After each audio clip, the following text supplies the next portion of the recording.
Fala galera, como é que vocês estão? Sejam bem-vindos ao canal do Torcedor Corintiano. Meu nome é Luiz, estamos aqui hoje para falar de Ituano 1, Corinthians 0. Se você acha que o placar é ruim, é porque você não viu o desempenho do time. Mais um jogo muito abaixo mesmo. No segundo jogo do campeonato, para mim, no segundo jogo do ano, já fica claro algumas coisas. O elenco precisa ser reforçado urgentemente. Com esse time que a gente tem hoje, não vai dar para brigar por nada esse ano não, cara. E não é papo de pessimista, não é papo de meu Deus, tá emocionado. Não, o time tem deficiências, tem carências, e jogo após jogo, o primeiro jogo já foi isso, hoje foi de novo, faltam jogadores, os que a gente tem lá, pode ser até de níveis aceitáveis, mas eu acho que quando precisar mesmo, cara, esses jogadores não vão aguentar. Os reforços até que estão jogando bem, mas os que já lá estavam demonstram que só com eles não vai dar, só com eles vai faltar. Mais um jogo muito fraco de um time, sei lá, cara, um time às vezes meio apático, as mexidas não surtem efeito, o Mano não consegue achar um esquema, enfim, derrota pro Ituano. Feio, mano. Feio. O Corinthians tá feio dentro de campo e começa a apresentar problemas fora de campo também que eu juro pra vocês que eu não esperava que com menos de um mês a gente já estaria tendo esses problemas também fora de campo. Hoje a gente não vai falar só do que aconteceu lá no estádio do Ituano, não. Vamos falar de tudo aquilo que tá acontecendo nos bastidores, fora de campo. Mas essas coisas que estão acontecendo fora de campo estão repercutindo em muito dentro do gramado, naquilo que mais importa pra gente, que é o time de futebol. O Corinthians tem sofrido problemas na sua diretoria e dentro de campo também. Antes da gente falar desses assuntos, não se esqueça de se inscrever no canal, ativar o sininho, deixar o like. Tudo isso que vocês fazem ajuda muito o canal a crescer, a gente a chegar a mais inscritos e assim alcançar mais e mais pessoas. Vamos começar falando do que foi o jogo. O jogo foi praticamente um nada. Na minha opinião, foi um nada. Hoje, tanto que eu não vou nem trazer destaques positivos, cara. O jogo não teve destaques positivos. O time do Ituano, vamos falar a verdade, mais um time bem fraco. O Ituano, que é um time de Série B do Campeonato Brasileiro, mas que na real, cara, não é nada demais.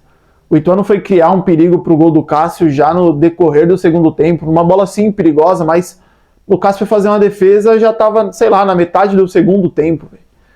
O Ituano faz um gol, na minha opinião, numa bobeira da defesa do Corinthians, que marca muito mal uma inversão de bola para dentro da área, depois a bola vai no meio da área, volta para fora da área e ninguém aperta, ninguém morde, ninguém faz nada. Então, não podemos dizer que o Corinthians fez um jogo abaixo porque o adversário era muito forte, porque o adversário dominou a partida porque era melhor. Não. O Corinthians novamente foi mal na partida. E na minha visão, se no primeiro jogo contra o Guarani, o primeiro tempo foi lá e cá, hoje, tanto o primeiro tempo quanto o segundo tempo, foi um jogo bem morno, bem abaixo. Chances criadas, pouquíssimas. O Corinthians, alguns jogadores com uma soneira misericórdia, velho. Eu não aguento mais vir aqui reclamar do Rojas. Eu não aguento. O Rojas abaixo de novo, abaixo da crítica, cara. É um jogador que, novamente, falta vontade pro Rojas. Eu já tô começando a ter 100% de certeza que o Rojas vai ser uma decepção. O Rojas vai ser mais um cara que vai vir, vai passar pelo Corinthians, vai sair, e sempre que a gente fizer aquelas listas de, maiores decepções do Corinthians, sabe aquelas que sempre tem um De Federico, tem um Pato, o Rojas está fazendo de tudo para estar nessa lista. E junto com o Rojas, tem o tal de Fausto Vera, que entrou no segundo tempo e, é outro cara tiricento, velho. Ah, mas ele chutou uma bola no gol. Ele chutou uma bola no gol parecendo que chutou mascada a bola, velho. O último lance do jogo, ele pega uma bola de uns 10 metros fora da área, velho. E aí ele, que não acerta nada, falou, agora eu vou chutar essa bola daqui, vou fazer um golaço. Chutou a bola quase na bandeira de escanteio. O último lance do jogo. O cara que pega a bola só sabe tocar de lado. Aí a gente tem que ver o nosso meio de campo com Rojas e Matheus Araújo. Matheus Araújo também que não vai, o moleque não consegue, velho. O Yuri Alberto, Pô, o Yuri Alberto, eu até acho que ele não foi aquele Yuri Alberto do ano passado, bagre, que erra tudo, mas ainda erra muito mais do que acerta, cara. E não dá pro nosso atacante, o nosso atacante, ele pode errar, mas ele tem que ter um aproveitamento melhor do que a quantidade de erro que ele faz.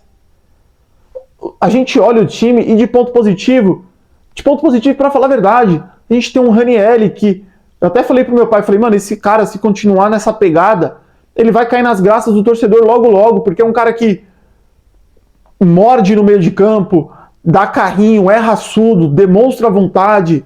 O Hugo, que pelo que eu vi do primeiro gol do gol do Ituano, pra falar a verdade, a bola vai dali, ele meio que não se liga muito. Se eu vi rápido ali.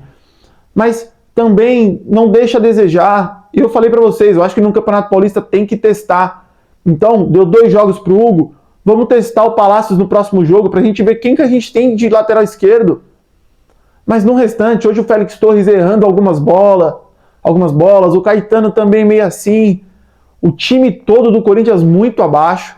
O Romero só foi começar a aparecer no jogo quando o Yuri Alberto sai e o Mano centraliza o Romero. Tanto que eu falei aqui também em casa pro meu pai, falei, acho que ele vai acabar colocando o Romero centralizado, tirando o Yuri e abrindo o Wesley numa ponta e eu não sei se deixando o Rojas ou colocando o Mosquito na outra no próximo jogo. Porque o time não funcionou. E não é que quando tira o Rojas e o Yuri o time melhora muito.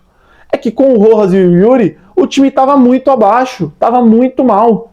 E aí ele mexe 2 caras, bota o Wesley que tem os seus defeitos, tem os seus problemas e eles são muitos, mas é um cara que pelo menos tenta, vai pra cima.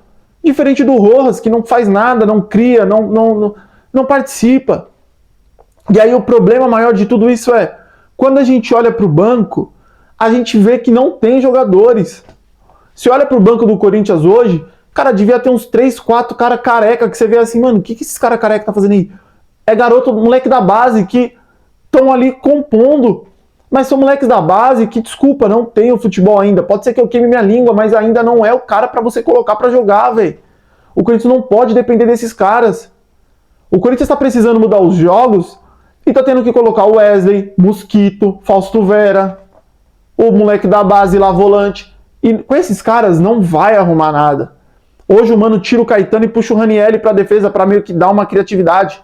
Porque o Maicon é outro cara também que não engrena, velho. O Maicon não engrena. Tá sempre pesado correndo, sabe? Parece que não consegue, velho.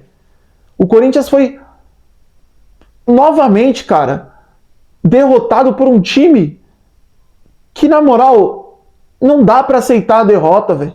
Segundo jogo, não vai se classificar, é isso, é aquilo. Meu irmão, não pode, velho. Não pode. E me desculpa, jogando com esse uniforme amarelo que, na minha opinião, é muito feio, mano. Cara, os caras conseguiram fazer um uniforme feio do Corinthians, mano. Aí você junta um time feio com esse amarelo sem vida, esse amarelo sem alma. O que você espera de um jogo desse, cara? E aí entra no outro problema, que é um problema de... Será que com esse time o Mano vai conseguir tirar o melhor, cara? Será que esse 4-4-2 que o Mano tá entrando em campo nesses 2 primeiros jogos, será que é o melhor? Será que é o que vai surtir mais efeito? Será que os nossos meia armadores sendo Rojas e Matheus Araújo vai dar certo? Porque o Garra a gente não sabe quando estreia. O Garra a gente não sabe quando que vai começar a jogar. Será mesmo que o melhor é começar com esses 2 caras armando o time e o Yuri e o Romero lá na frente? Eu já acho que não. Eu acho que o Mano vai ter que mexer, vai ter que achar alguma solução. Porque não tá funcionando. O time cria pouco, quando cria, na grande maioria das vezes é de bola alçada na área, chute de fora da área que não leva perigo nenhum, e assim o time vai jogando mal, ganha do Guarani ali no sufoco, perde pro Ituano, semana que vem já tem o clássico contra o São Paulo, se eu não estou enganado, na Neoquímica Arena, e aí a chance da gente perder e quebrar o tabu pela primeira vez na Arena é gigantesco. Com esse time que está jogando, é gigantesco. Eu ouso dizer, e espero que vocês não fiquem, ai meu Deus, viúva do Duílio, volta do Duílio, mas o time de hoje, cara, ele é pior do que o time do ano passado. De verdade, mano. A gente, na minha opinião, os três reforços, eles melhoraram o time. Mas o nosso principal jogador, que vinha jogando abaixo, que era o Renato Augusto, naquela fase final do campeonato, era muito melhor do que Rojas e Matheus Araújo jogando juntos hoje. Então, o time não melhorou, o time não deu um salto de qualidade. Precisa contratar. E aí eu entro na minha crítica maior hoje, que é ao Augusto Melo. E volto, eu vou sempre voltar, porque vai ter sempre gente no vídeo chamando de viúva do Duílio, você merecia.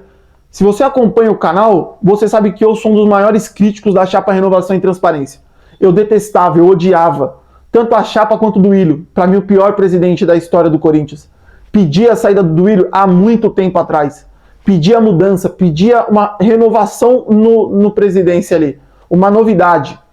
Mas sempre fui um cara que falei, tanto o André Luiz quanto o Augusto Melo não me passam segurança. Aquele debate na Gazeta assustou a todos. Mas quando o Augusto Melo ganhou, eu vim aqui e comemorei. Comemorei porque finalmente os caras tinham saído do poder. Mas eu alertei. O Augusto Melo prometeu Deus e o mundo, e a gente sabe o quão difícil é fazer isso. Beleza, o Augusto Melo assume, já emplaca o maior patrocínio master das Américas. Excelente. Venho aqui agora para vocês e falo, eu agora torço para que realmente isso seja um patrocínio real, firme, que vá cumprir os 3 anos de contrato. Não seja uma taunça, porque as dúvidas começam a levantar. E não venham passar pano para presidente A ou para presidente B. A gente tem que cobrar, a gente tem que fiscalizar. Depois de tudo que vem acontecendo nos últimos dias, levanta-se dúvidas. O Augusto Melo não sabia que o próprio Corinthians ia ter que pagar para PixBet, se eu não estou enganado, a quebra de contrato. Ele achou que era vai de bet. Um presidente tem que saber isso, ele tem que estar bem assessorado. O Augusto Melo deixou para contratar um executivo de futebol hoje, e contratou um cara, Fabinho Soldado, mano. Desculpa, eu não conhecia esse cara. É óbvio que não vai ter um Rodrigo Caetano em todo o clube. Não vai ter um cara que vai arrumar todas as casas. Tá certo, trouxe esse cara, vamos esperar que seja um bom cara. Mas agora, depois de todo esse tempo, quer dizer, o cara que tem que estar na frente das negociações, de contratar jogador, de procurar, de achar, foi contratado agora. Depois que você já contratou um monte, depois que você já tomou um não de um monte, depois que você já falou que ia contratar e não contratou. Finalmente ele contratou, mas atrasado. Isso era para ter sido uma das primeiras coisas que o Augusto Melo era para ter feito. Contratar um executivo de futebol. O Augusto Melo, cara, tem um problema gigantesco. Entendam o que eu tô falando. O Augusto Melo vai morrer pela boca. Eu não sei se o Augusto Melo era um cara pouco conhecido da mídia, que quando recebeu a fama, achou que ele era um popstar. E agora ele quer ir em todos os programas de televisão, ele quer dar entrevista para todo mundo, e ele não tem uma assessoria para falar assim, Augusto, cala a boca, mano. Fala menos. Se alguém te perguntar, e aí, tá contratando fulano? Não tenho nada com esse jogador, não. Não tenho interesse, não quero. Mesmo que você já esteja a ponto de assinar. O Augusto Melo virou o ano falando, vamos trazer o Gabigol. O Gabigol é meu sonho. Cara, é cara do Corinthians. Na apresentação do Augusto Melo falou, a gente fez a nossa proposta, tá tudo muito bem encaminhado para sim, depois tá tudo muito bem encaminhado para não, depende do Flamengo. E o que aconteceu? Não trouxe. O Augusto Melo na apresentação da Vai de Bet falou, vou fechar com o Lucas Veríssimo, é o nosso primeiro reforço.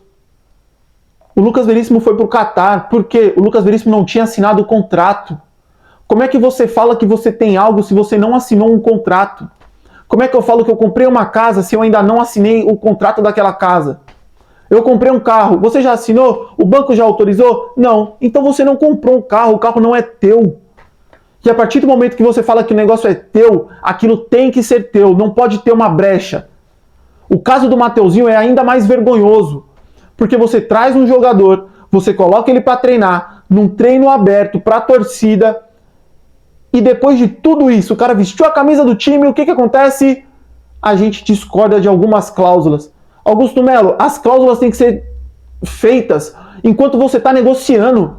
Não apresenta um jogador antes de ter feito todas as cláusulas, de ter fechado todos os pontos, do jogador ter assinado, do empresário, do presidente do clube, da mãe do jogador, do mundo ter assinado. Depois de tudo isso, você vai no programa que você quiser e fala, o Mateuzinho é nosso, ó, o contrato está aqui. Agora não dá para você falar que, vou trazer o Haaland. Tá bom, você já assinou com o Haaland? Tá tudo muito bem encaminhado. Só falta um detalhe aqui. Esse detalhe faz o que tá fazendo. Sabe qual foi o detalhe do Lucas Veríssimo? O contrato não estava assinado. Sabe qual foi o detalhe do Mateuzinho? O contrato não estava assinado. E eu não estou vindo aqui falar que as cláusulas que o Corinthians colocou no contrato do Mateuzinho eram ruins, eram erradas, que o Corinthians tinha que aceitar o que o Flamengo impôs. Não. O Corinthians tem sim que ganhar uma taxa por colocar um cara para jogar com a sua camisa, sendo que daqui a pouco ele pode ser vendido e aí o Corinthians fica de mão abanando. Não, tem que colocar taxa de vitrine. O valor pelo Mateuzinho estava muito acima? Tava, eu concordo, tem que ser mais abaixo. E a outra cláusula eu não lembro, mas as cláusulas eram coerentes. Mas isso tem que ser acordado antes. Não pode ser acordado depois que você falou que o jogador é meu, o jogador é do clube. Desculpa, para completar o bizarro, hoje à noite surge a notícia de que o Corinthians agora está fazendo uma proposta para contratar o Mateuzinho em definitivo. Desculpa, é sacanagem, mano. Aí é fazer de otário. Aí é ser muito amador. Aí é ser muito incompetente. Desculpa, eu já tô vindo aqui criticar antes que você... Se você não tá gostando das minhas críticas, paciência. Mas não dá pra gente ter um presidente que faça o que o Augusto Melo tá fazendo. Vamos trabalhar mais em silêncio, falar menos, trabalhar nos bastidores. Será que você não percebeu que o time precisa de contratações? Não fica vendendo pra torcida que vai trazer o Gabigol e no final das contas você quer subir um moleque da base ou trazer um Pedro Raul. Tem uma diferença, né? Vamos dar um jeito de pagar o Garro, porque a gente, não sei se você está percebendo, mas a gente está sentindo falta de um meio atacante. Então, vou trazer o cara, eu sei, ainda tem mais uns dias para pagar o Garro, mas são dias que estão passando e o campeonato está correndo. É menos tempo para o cara se entrosar. Aí vai pagar o cara e vai jogar ele na Cova dos Leões para jogar contra o São Paulo. Tem que acertar algumas coisas, tem que endireitar alguns negócios. Presidente, faça a função de um presidente. O executivo de futebol, faça a sua função. Vamos delegar as funções para cada um e deixar cada um no seu setor. O Corinthians não é bagunça. E o Augusto Melo precisa entender que ele é o presidente do Corinthians. Eu não sei se ele tem uma experiência para estar lá, mas ele precisa entender que ele é o presidente do Corinthians. Porque do jeito que tá, não dá. O Corinthians ainda precisa de muitos reforços. Pode ser que não chegue agora, mas na janela do meio do ano vai ter que completar esse time, porque o time ainda tem uma defasagem gigantesca. Ficou claro nos 2 primeiros jogos e a tendência, se não melhorar esse time com peças, é que o Mano não vai dar jeito nesse time. Infelizmente. E o maior culpado, até o momento, na minha opinião, é o Augusto Melo com a sua falação desenfreada. Precisa falar menos e agir mais. É isso, rapaziada. O vídeo de hoje, falando desse jogo péssimo do Corinthians e dessa administração um tanto quanto problemática, podemos dizer assim. Tá falando muito e fazendo pouco. Um forte abraço a todos vocês, uma boa semana e vai Corinthians!